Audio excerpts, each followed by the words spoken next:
হোক।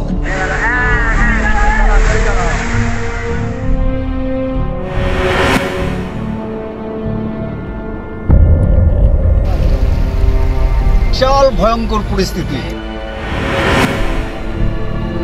Man-made flood পরিকল্পিতভাবে বাংলাকে ডুবিয়েছে।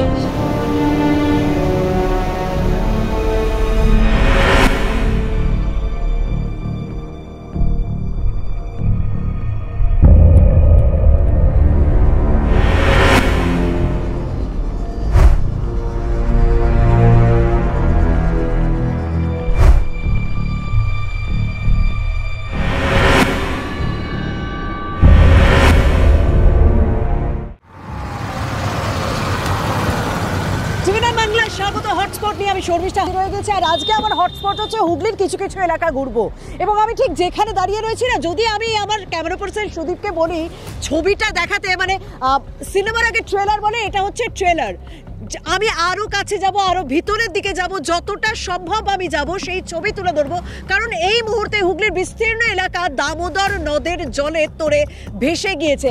আমি যেখানটা দাঁড়িয়ে রয়েছি, আমার সামনের দিকটা হচ্ছে চাপাডাঙ্গা, আর পিছনের দিকটা হচ্ছে পুরসুরা, এবং এই দিক থেকে সোজা আরামবাগ চলে যাওয়া যায়। আমরা সকাল থেকে আমাদের সেই ছবি দেখিয়েছে কিভাবে বন্যা বিধ্বস্ত এলাকা উদয়নারায়ণপুর, আরামবাগ, খানাকুল, ঘাটাল। তাই আমি আজকে হুগলিতে চলে এসেছি। হুগলির বিস্তীর্ণ এলাকা যে জলমগ্ন, তার কিছু কিছু ছবি আপনাদের সামনে তুলে ধরবো। চলুন আমি আগে এই জায়গাটা দেখাই।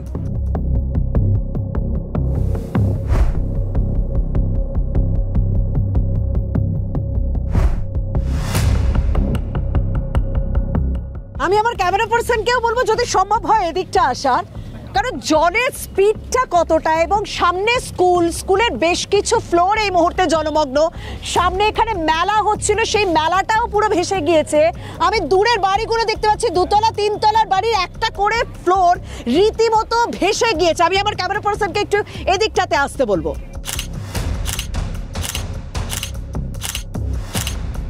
3.5 লক্ষ কিউসেকের ওপর জল চেপেছে, মানে ম্যানমেড ফ্লাড পরিকল্পিতভাবে বাংলাকে ডুবিয়েছে নিজেদের রাজ্যকে বাঁচাবার জন্য। বারবার বলে বলে বলে বলে ফেড আপ হয়ে যাচ্ছি। কেন্দ্রীয় সরকার ড্রেজিং করে না, ডিবিসি আরো 2 লক্ষ কিউসেক জল রাখতে পারে। যখন তোমাদের 70% ভরে, 80% ভরে, তখন তোমরা কেন ছাড়ো না? আর নিজেদের রাজ্যটাকে বাঁচাও, আর সবটা বাংলার উপরে ঠেলে দাও। বাংলার কত বঞ্চনা সহ্য করবে?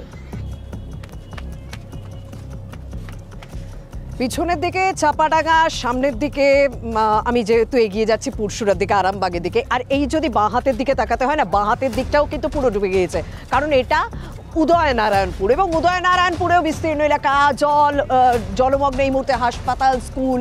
আর কিন্তু বলা হচ্ছে যে এই জায়গাটা, যে জায়গাটা আমি ঠিক রয়েছে, এই ব্রিজটার নিচের এলাকা কিন্তু কোনোদিনও সেভাবে জলমগ্ন হয় না। অন্যান্য বার যখন এরকম পরিস্থিতি তৈরি হয়, একমাত্র বন্যা না হলে এই জায়গাটা ডোবে না। আমি তাই এখানকার মানুষের সঙ্গেই কথা বলবো। এইখানটা, এই মেলার জায়গাটা, এই জায়গাটা তো খুব একটা জল আসে না। না না, কোন জায়গাটা সব থেকে বেশি ডোবে? বাঁধ ভাঙলেও পুরসুর ওদিকটা বাঁধ ভাঙলে, পুরসুরের ওই দিকটা বাঁধ ভাঙলে হয়, কিন্তু এখনো তো বাঁধ ভাঙার কোনো না। এইখানে জলটাকে পুরো ডিবিসি থেকেই আসছে। হ্যাঁ, ডিবিসি থেকে আসছে। এই জায়গাটার নাম কি? পুরসুরা। অন্যান্যবার মানে এইবারে কতদিন হলো এখানটা জল উঠছে? কাল থেকে উঠছে। পুরসুরা থানা এলাকা, এটা মূলত মাছের বাজার। আমি যে সামনে ছবি দেখতে পাচ্ছি, আমি দেখাচ্ছি আপনাদেরকে যে কতটা গতি, মানে কতটা স্পিড এই দামোদর নদের জলের, সেই ছবি আপনাদেরকে দেখাবো। কিন্তু এই মাছের বাজারটা পুরোপুরি ডুবে গিয়েছে। আর আমি 2তলা 3তলা বাড়িতে মানে 1তলা পুরোপুরি ডুবে গেছে, সেরকম ছবিও ধরা পড়ছে আমার অন্তত খালি চোখে। আমি জানি না কতটা ভেতরে যেতে পারবো, কারণ বলা হচ্ছে এই পিছনের যদি আমি 1 কিলোমিটার এগোই না, 1 কিলোমিটার রাস্তায় নাকি কোথাও কোমর সমান জল, কোথাও গলা সমান জল। কিন্তু ওই যে আমাকে সবকিছু একটু নিরাপত্তাটা দেখে কাজ করতে হবে। আমি আর বলবো আমার ক্যামেরা পার্সনকে যে এই ছবিটা দেখাতে। সাংঘাতিক গতি এই জলে।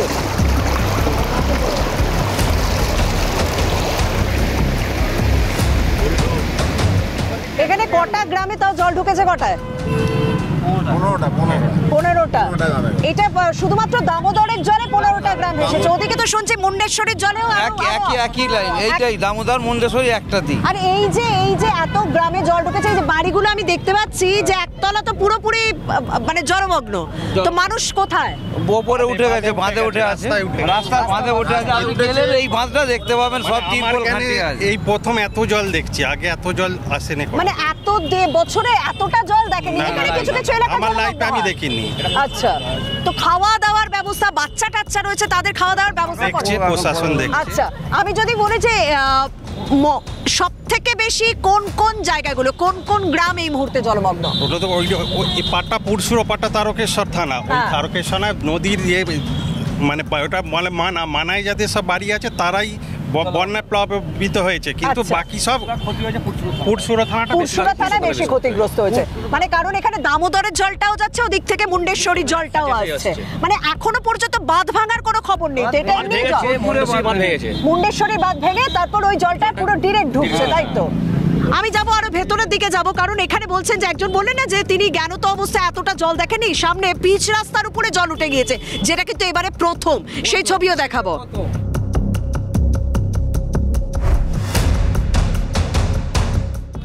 ওইদিকে দামোদরের জল আস্তে আস্তে এদিকে আস্তে আস্তে উঠছে, যেটাই বলছিলেন যে জ্ঞানত অবস্থায় তারা কোনোদিনও এই পিচ রাস্তার উপরে, মানে আমি দেখাতে পাচ্ছি না, আমার পায়ের নিচে পুরো পিচ রাস্তা আছে, তাই এখানকার মানুষই কিন্তু বালি দিয়ে বস্তা দিয়ে আস্তে আস্তে জল আটকানোর কাজ শুরু করেছে।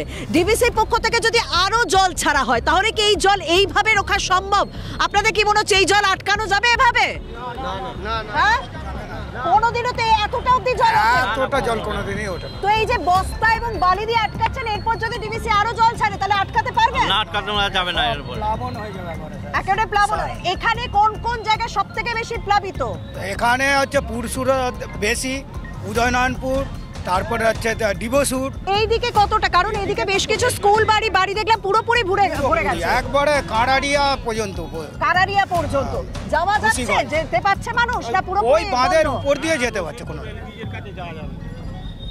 রসুলপুর রেল ব্রিজের কাছে যাওয়া যাবে না, ওখান দিয়ে ওভারফ্লো হয়ে রেল ব্রিজের নিচে দিয়ে জল ছুটছে।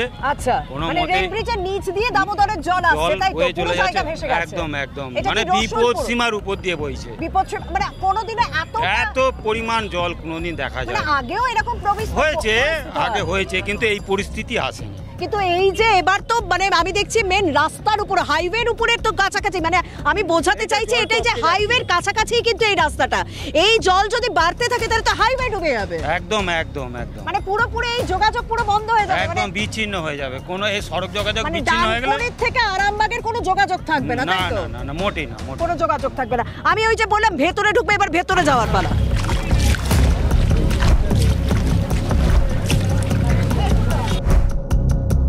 পাউরিপাড়ায় পৌঁছে গিয়েছি, পুরসুরার ওই দিকটা থেকে আমি ভাবলাম যে এই দিকটা একবার আসি। এই রাস্তাটা না, মানে এইটা হচ্ছে বেশ কয়েকটা গ্রামের সংযোগস্থল, যে কোনো মুহূর্তে এই রাস্তাটা জলে ডুবতে পারে। কিছু কিছু জায়গায় রাস্তার নিচ দিয়ে জল যাচ্ছে, যে কারণে রাস্তাটা সেখানেই ধসে যেতে পারে। আমি বলবো যে এই ছবিটা দেখাতে, মানে এইটা হচ্ছে একটা গোটা গ্রাম, কিন্তু এই জায়গাটা মনে একটা বড় গ্রাম, তো তাই তো? 40খানা বাড়ি আছে, 40 থেকে 45টা পরিবার এখানে থাকে। আমি তো খালি কটা বাড়ির চাল দেখতে পাচ্ছি, আর অন্য বাড়িগুলো তো দেখতে পাচ্ছি না। নিচে ডুবে গেছে। আচ্ছা, এই নিচে ডুবে গেছে, কিছু জিনিসপত্র আনতে পেরেছেন? আমি না, কিছু পারিনি তো, শুধু কাপড়গুলো আর কিছু, আর এই হাঁড়ি কলা ডিশ বাকি, তাছাড়া আর কিছু আনতে পারিনি। মানে এই কয়েকটা বাসন, মানে এই দিয়ে চলবে কটা দিয়ে? কি করব এখন? যা হাতের কাছে পেয়েছি সেগুলোই নিয়ে আসতে পেরেছি। বাচ্চা রয়েছে, বাচ্চার স্কুল ড্রেস, পড়াশোনার বই, এগুলো আনতে পেরেছে? না, আনতে পারিনি, সেগুলো ভেতরেই রয়ে গেছে। কি করে স্কুলে ব্যাগ ফ্যাগ সব চলে গেছে? হ্যাঁ, সব জলেই। মানে কি রেশন কার্ড সব চলে গেছে? মানে এগুলো তো গুরুত্বপূর্ণ, সব ডুবে আছে। আমি সাবধানে বলবো, আমার ক্যামেরা পার্সন সুদীপকে সাবধানে বলবো, কারণ ওই দিকটা পুরোপুরি জল এবং জলের তোর সাংঘাতিক রয়েছে। সাবধানে কাজ করতে বলবো। আমরা কিছু বার করতে পারিনি। তো কোনো রকম সাহায্য এসছে? কোনো রকম সাহায্য? না, কিচ্ছু সাহায্য আসে না আমাদের। ওইদিকে তো আজকে মমতা বন্দ্যোপাধ্যায় এসেছিলেন তো, মুখ্যমন্ত্রী। ওখানে চলে গেছে, আসে না। এই ভেতরের পাড়াগুলো আসেনি? না। যে 40 থেকে 45টা পরিবার বললো, তো অনেকের সঙ্গে কথা বললাম, আরো বেশ কিছু ফ্যামিলি রয়েছে, আরো বেশ কিছু পরিবার রয়েছে, তাদের সঙ্গে কথা বলবো। এবং যেহেতু এই দেখুন মানে কেউ কেউ মানে অবস্থা খারাপ, আর কেউ কেউ ওই জলেই স্নান সেরে নিচ্ছেন, কারণ তাদের আলাদা করে স্নানের জায়গাটাই নেই। দামোদরের জল ঢুকে গেছে বাড়িতে, সেখানেই স্নান সারছে। আর এখানে তো রান্না প্রস্তুতি, কি এখানে রান্না হবে? আজকে রান্না করেছেন? কখন থেকে এই রাস্তার উপর থেকে কখনে? দুপুর 2টো থেকে চলে এসছেন না তার আগে থেকে? আজকে এসছেন না কালকে এসছেন? কালকে এসেছেন। কাল রাতে না দিনের বেলা? দিনের বেলায়। এই যে খাবার জল কোথা থেকে পাচ্ছেন? ওধারে কলে নিয়েছিল। আচ্ছা, কেউ এমনি খাবার জল, খাবার দাবার, ত্রাণ কিছু এসছে? না না। কেউ সাহায্য করেছে? চাল ডাল দিয়েছিল, বিস্কুট দিয়েছিল, বিস্কিট দিয়েছে, চিকচিকে জল দিয়েছিল। স্থানীয় প্রশাসন মানে কোনো নেতা বিধায়ক এরা আসেনি? একজন এসেছিল, ওইখানে বলছিল তোমাদেরকে কিছু দিয়েছে, আমরা বলছি যে না আমাদেরকে কিছু দেয়নি। বলছে সত্যি দেয় না? আমি বলছি না সত্যি। তারপর কিছু দিল না? কিছু দেয়নি। কিছু দেয়নি। না। কে এসেছিল? ভিডিও এসেছিল। হেল্প করেছে কি কোনো রকম? খাওয়া দাওয়া, জামা কাপড় এইসব? থানায় খিচুড়ি হচ্ছে, তারপর দিয়ে এখানে খিচুড়ি হচ্ছে, তারপর দিয়ে যাবে বলেছে। আচ্ছা, হয়তো এখানে সেই দিকে কেন খাবার আসছে না বলো? যদিকে ডুবে নে সেই দিকে খাবার এসে চলে গেল। মানে আমি যদি এদিকে তাকাই, আমার বাঁ দিকটা পুরোপুরি ডুবে গেছে, খালি বাড়ির চাল দেখা যাচ্ছে। সেখানে কোনো রকম হেল্প আসেনি, সাহায্য করেনি কেউ? ট্রিপল ট্রিপল কিছু? এই যে ট্রিপল গুলো কি এগুলো আপনাদের নিজেদের? আচ্ছা, হ্যাঁ আমি দেখতে পাচ্ছি এগুলো নিশ্চয়ই তার মানে গতবারের, তাই তো? গতবারের, এবারের এখনো পর্যন্ত ট্রিপল আসেনি। এখনো পর্যন্ত ট্রিপল আসেনি। স্বাভাবিক মানে আবার যদি বৃষ্টি হয়, সেই বৃষ্টিতে কিন্তু অবস্থা খুবই খারাপ হবে। বৃষ্টি হলে কোথায় যাবে মানুষগুলো? একটা তিরপলের তো ব্যবস্থা করতে হবে, সেটাও নেই। কিছু নেই, খাবার দাবারও নেই। একজন খাবার পাচ্ছে আর একজন পাইনি, বলছে যে পেয়ে গেছে, অনেক হয়ে গেছে। আপনার বাড়ি কোথায়? ওই দিকটাতে? তার মানে আপনি এখন আছেন কোথায়? এদিকে মানে বাড়ির ভেতরে আছেন কারণ আপনাকে দেখে অসুস্থ। মানে কবে থেকে আছেন? কাল থেকে আছেন। খাওয়া দাওয়া ঠিকঠাক পেয়েছেন? খাওয়া দাওয়া কিছু দিতে আসেনি। আপনি কি এই রাস্তার উপরে ত্রিপলের ঘরে আছেন, না পাশে কেউ থাকতে দিয়েছে? পাশে কেউ থাকতে দিয়েছে। এমনি আপনার যে ওষুধপত্র এই সমস্ত জিনিস পেয়েছেন? ওগুলো আনতে পেরেছিলেন? আনতে পেরেছেন? আর কোনো কাগজপত্র আনতে পেরেছিলেন বাড়ি থেকে? হ্যাঁ, কাগজপত্র। আপনার বাড়ি কতটা দূর? এই লাইনটা ধরে মানে বাড়ির ছাদ দেখা যাচ্ছে? বাড়ির ছাদ দেখা যাচ্ছে। কেউ দেখা করতে এসেছিল? প্রশাসনের কেউ এসেছিল? মুখ্যমন্ত্রী তো ওদিকটায় এসেছিলেন, এদিকে এসেছিলেন? এদিকে আসেননি। এখনো পর্যন্ত কেউ কিছু দেয়নি। আপনি রান্না বান্না নিজে এখানে করেছেন? ওদিকে সামনে নাকি খিচুড়ি টিচুড়ি হচ্ছে, কেউ দিচ্ছে না? এটা মনসা পূজার খিচুড়ি হচ্ছে। ও, ওটা পুজোর খিচুড়ি, মানে ত্রাণের খিচুড়ি না? না, এটা আমাদের মনসা পূজার খিচুড়ি হচ্ছে। ওই পাড়া চাল মেঘে এনেছে। মানে এদিকে কেউ না, কেউ কিছু দেয় না। যখন অন্ধকার নেমে গেছে তখন কতটা সমস্যায় পড়তে হচ্ছে সেই ছবিটাও আমি দেখাবো। হ্যাঁ, এখানে কিছু কিছু টিউবলাইটের অবশ্য ব্যবস্থা করা হয়েছে, তবে এইটা কি পর্যাপ্ত? মানে এখানে আলো আছে, তার এই সামনের এলাকায় আবার কোনো আলো নেই। ও, এটা কেউ সাহায্য করেনি? না, এটা কোনো সাহায্য না, এটা আমাদের পুজোর ওই পুজো প্যান্ডেলে ওই সামনে মনসা পুজো যেটা হচ্ছে ওখানে জল ঢুকে গেছে, এই পুজোর আমাদের এগুলো লাই। ও, আপনাদের এখানে কোনো আলোর ব্যবস্থা করেনি? আলোর ব্যবস্থা করেনি। এই অন্ধকার আমি দেখাবো যে গ্যাস জ্বালিয়ে অন্ধকারেই রান্না হচ্ছে। দিদি, খাওয়া দাওয়ার কি ব্যবস্থা হচ্ছে? কেউ সাহায্য করছে খাবার দাবার দিয়ে? সেই খিচুড়ি দিয়েছিল তো। পর্যাপ্ত ছিল, যথেষ্ট ছিল না সবাইকে একটুখানিতে ভাগ করতে হয়েছে? ওই একটুখানিই দিয়েছিল, ওই একটু একটু করে ভাগ হয়েছে সব। এই অন্ধকারে কি করে রান্না বান্না করছে? এই কি করবো আমি আলো বলো? দেখতে পাচ্ছি, কি আর এই করবো ক্যামেরার বলো? আলোটা পড়ছে বলে। হ্যাঁ, নাহলে ওরকমই রান্না করতে হচ্ছে, কি করবো? আর খাওয়া দাওয়া কিভাবে করবে? খাওয়া দাওয়া কি করবো বলো না? মুড়ি ফুড়ি খেয়ে থাকবো। তোমাদের বাড়ি কোন দিকটা গো? এই তো নদীর দিকে। মানে বাড়ি ডুবে গেছে? হ্যাঁ, এতখানি এক গলা জল। তো এই গরু ফরু নিয়ে কি চলে এসছো? হ্যাঁ, কোথায় রাখবো? তো এই যে তো জায়গা নেই, এইখানে তো রাখতে তো হবে এমন করে। এমনি তোমরা থাকছো কোথায়? আমরাও এইখানেই থাকছি, ওই যে ওইখানটাতে রয়েছে। ওই ট্রিপল টাঙিয়ে আছো নাকি? খাওয়া দাওয়ার কোনো ব্যবস্থা করেছে? না না, দুপুরে এখানে খিচুড়ি দিয়েছিল, সে খিচুড়ি মানে ধোঁয়া পড়া গন্ধ ছাড়ছে, খেতে পারিনি। খিচুড়ি খেতে দিয়েছিল, একটু করে খিচুড়ি 4-5 জন করে। আচ্ছা, মানে 4 জনে ভাগ করে নিতে হবে ওইটুকুনি খিচুড়ি। তো ওইটুকুনি তো চলবে? তা সেটা ভালো। কেউ কোনো রকম সাহায্য করেনি এখনো পর্যন্ত? কিছু দেয়নি।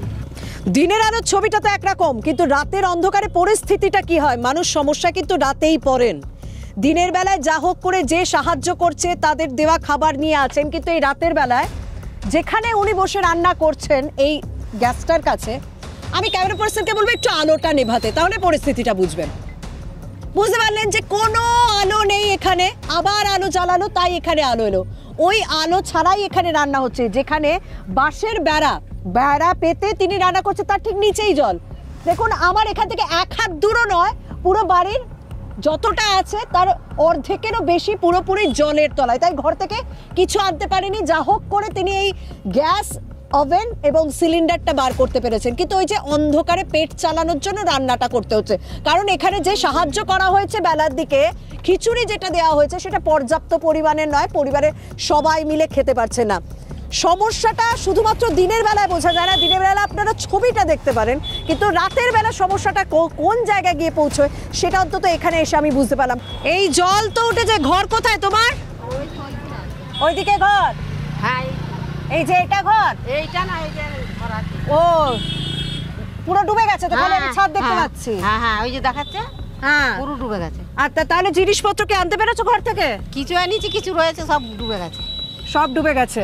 আর ওই ছাগল টাগল নিয়ে চলে এসছো? হ্যাঁ, হ্যাঁ। আর খাওয়া দাওয়া কি করছো গো? খাওয়া দাওয়া ওই যে আজকে স্কুলেতে খিচুড়ি দিয়েছিল। খিচুড়ি দিয়েছিল? হ্যাঁ, হ্যাঁ। এবার রাতে কি হবে? রাতে আর কি দিবে? ছবি আসল কথা বলে, আমি ছবিটাই দেখাই, আমি তাদের মুখ থেকে তাদের সমস্যার কথাটাই শোনাই। এটা কিন্তু রাতের ছবি, আমি বারবার বলছি এটা কিন্তু রাতে আলো পড়ছে ক্যামেরা থেকে, না হলে তাদেরকে এরকম খোলা আকাশের নিচেই থাকতে হবে। যদি বৃষ্টি হয় তাহলে কি করবেন? যে ত্রিপলের অবস্থায় যতটুকুনি জায়গায় তারা থাকতে পারছেন, সেখানে কিন্তু খুব জোর মেরে কেটে 3-4 জন ঢুকতে পারবেন। পরিবারের এতজন কি ঢুকতে পারবে? না বাইরেটা ভিজতেই হবে? এই প্রশ্ন রেখে আজ আমি শেষ করলাম। যাই হোক, আজ এখানেই শেষ করছি। আরো অন্যান্য খবরের জন্য, আরো অন্যান্য জায়গায় বন্যা পরিস্থিতির ছবি দেখার জন্য নজর রাখুন TV9 বাংলা।